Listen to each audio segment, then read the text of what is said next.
Lakota elders and spiritual people back in the early 70s requested that the American Indian movement come upon Pine Ridge Reservation to assist them because of the oppression that they were experiencing.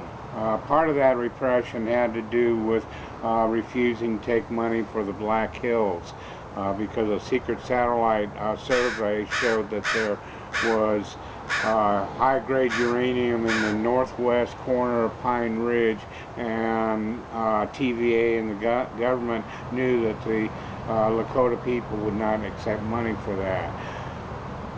This led to the Wounded Knee occupation in 1973, and after that, the next 2.5 years, there were over 60 murders of traditional Lakota people, AIM supporters, and there were many people injured, people driven off the road. One town, the goon squad went through it and shot it up, and a continuing case of terrorism. So Lakota elders went back to the American Indian movement and requested that they come back to Pine Ridge and help protect them. Among those that responded to the call were a number of members of the Northwest American Indian movement. They set up an encampment at the Jumping Bull compound, and then one day 2 FBI agents came and asked if there was a young Indian teenager by the name of Jimmy Eagle on the property, and they were told that he was not.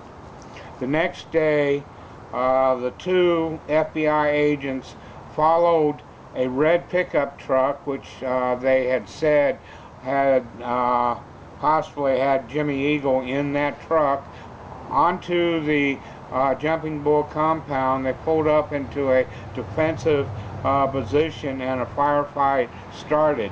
To the people, the AIM people on the compound, they thought that they were under fire from the goon squad, because this is the manner that most of the drive-by shootings occurred.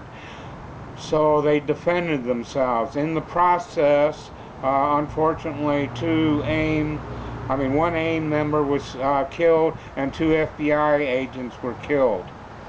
Now, the FBI made out the claim that this was just an isolated situation of some criminals, but some background information needs to be told. The 2 FBI agents that went onto the compound were FBI counterintelligence agents and SWAT team members. In other words, they were elite FBI agents, the top of what the FBI had. They were also said that they were looking for Jimmy Eagle. Well, the crime that Jimmy Eagle was accused of was stealing a pair of used cowboy boots in a drunken fight with other teenagers. Well, that's not in FBI jurisdiction, which only deals with major felonies and whatnot. So, with all these murders going on, the FBI was saying that a pair of used cowboy boots are more important than people getting killed. So they see this red pickup truck coming out of the village of Oglala, which they suspect Jimmy Eagle is in, and they follow it. They made no attempt to pull that truck over to the side of the road, which would have made sense and been a regular police tactic. Instead, they followed behind it, and when the red pickup truck pulled on to the Jumping Bull compound, then they sped up and came in very quickly and set up in a defensive position. Now the question is, why would they do this? Well, at the same time that this was going on, corrupt Sioux tribal chairman Dickie Wilson was in Washington, D.C. illegally signing away that section of the Pine Ridge Reservation that contained that uranium. So what they wanted to do is draw attention from that illegal act and put the attention on AIM and try to get AIM to look like a bunch of violent thugs involved in a firefight.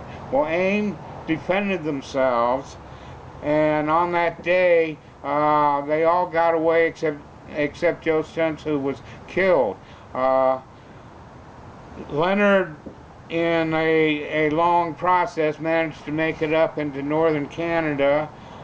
Two AIM members that had been there, Bob Robidoux and Dino Butler, were captured, and they went on trial first. In Cedar Rapids, Iowa, middle-class, mid-America city, basically all white, they were found not guilty for reason of self-defense. They were able to show the terrorism that was going on in Pine Ridge, and that they thought that they were under attack. Well, Leonard was eventually captured in Canada and extradited back to the United States based upon faulty affidavits that were made. The FBI found a native woman by the name of Myrtle Poorbear, who they got to sign falsified affidavits that she was Leonard's girlfriend and that she had seen Leonard kill the agents. Fact is, Myrtle Poorbear was not there on that day, didn't know Leonard, and after she got away from the FBI, she went to Leonard's defense team and offered to testify for Leonard about what happened.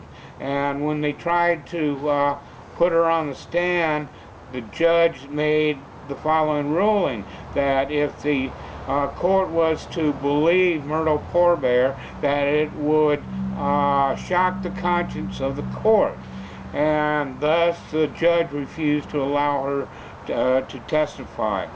The trial was moved away from the first judge in some means that nobody seems to know. They didn't like that judge because he made fair rulings. They moved it up to Fargo, South Dakota, and gave it to a judge that was very right-wing and reactionary and had a long history of anti-native rulings. That judge, Judge Benson, refused any testimony that had to do with the conditions of Pine Ridge or self-defense. He just purely had a trial of, did Leonard do that? Well, the FBI had intimidated a few witnesses that spoke against Leonard and said that he did, and then they had a ballistics report that showed that cartridges from Leonard's gun was found in the trunk of the FBI car. He was found guilty and sentenced to 2 consecutive life sentences. In the process of appeal, the witnesses against Leonard recanted their testimony. One of them, Norman Brown, can be seen on the movie Incident at Oglala, recanting his testimony and saying that he had been forced to lie.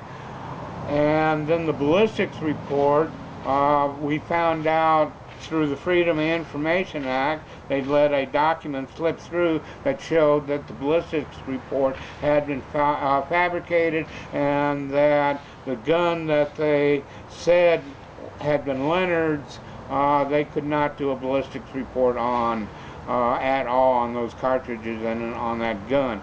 So that whole thing used to convict Leonard and directly tie him into the murders was fabricated. It got to the point in the appeals that the government came out and said that they did not know what role Leonard had taken in the firefight that day, only that he was there and thus aided and abetted in the death of those agents. Now, if you consider for one moment that the 2 first AIM members that went on trial were found not guilty for reason of self-defense, that means that Leonard Peltier has been in prison for all these years for aiding and abetting an act of self-defense. In the appeals process, we had a standard put on Leonard's case that was not the standard of any other appeals case. The judge of the 8th Circuit Court of Appeals came out and said the standard that he must follow was that not if the jury may have found Leonard not guilty, coming up with a different verdict had the FBI not intimidated witnesses and fabricated evidence, but that they would have. Well, that's a standard that's impossible to meet, because we could prove that Leonard was in London, England on that day, and that still is not proof that a jury would find him not guilty. Juries have been rather bad about things like that historically. But because of that standard, they refused to grant Leonard a new trial continuously. Then we went into the process of trying to get him granted parole. At one parole hearing, excuse me, the parole officer holding the hearing came out of it and recommended that Leonard be paroled. The parole commission reversed that decision, fired him, and said that Leonard would be next considered for parole in I think it was 2014 or something like that, a long time from that. Then we went into a clemency campaign during the Clinton administration. In that campaign, we did everything that we could possibly to show public support for Leonard. There were thousands upon thousands of people that signed petitions, sent letters, emails, everything to Clinton. A number of celebrities went in and visited Clinton, and it sort of appeared like that he was considering it. Well, the FBI believed that Clinton was considering clemency to the point that they decided that they had to actively work against it. They pressured newspaper editors to write editorials against Leonard Peltier, even though most of them didn't know anything about the case. They had right-wing politicians go in and talk to Clinton, like the former governor of South Dakota, a rapist, and who, when he went into Congress, who was eventually thrown out of Congress because of his criminal conviction. And then the FBI had a march of over 500 FBI agents in front of the White House. So that was obvious to us that the other side was organizing. Unfortunately, we were not able to produce enough public support to overcome that. Basically, we got out-organized. I believe to this day, and I was strongly involved in that campaign, that if 50% of the people that claim they support Leonard Peltier had acted upon that claim in public with the letters, the petitions, the marches, and all that, Leonard would have been freed. But unfortunately, too many people came up with too many excuses to do nothing. Some people would say that it was hopeless. The only time it's hopeless is when we do nothing. The rest of the time, as long as we are active and continue to support Leonard and work for Leonard, there is always hope. Because the government always has the ability to free Leonard. After Clinton got out of office and he didn't grant clemency, what he did is he didn't rule either way, for or against it. Later, Bush ruled against clemency.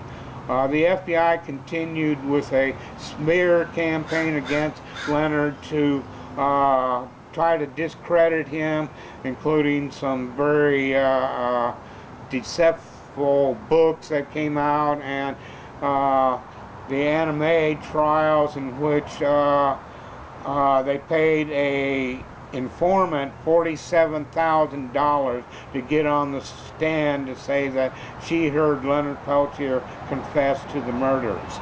All these things were done to discredit Leonard because Leonard had gained so much support that he almost got clemency. Now we are about to organize a new clemency campaign.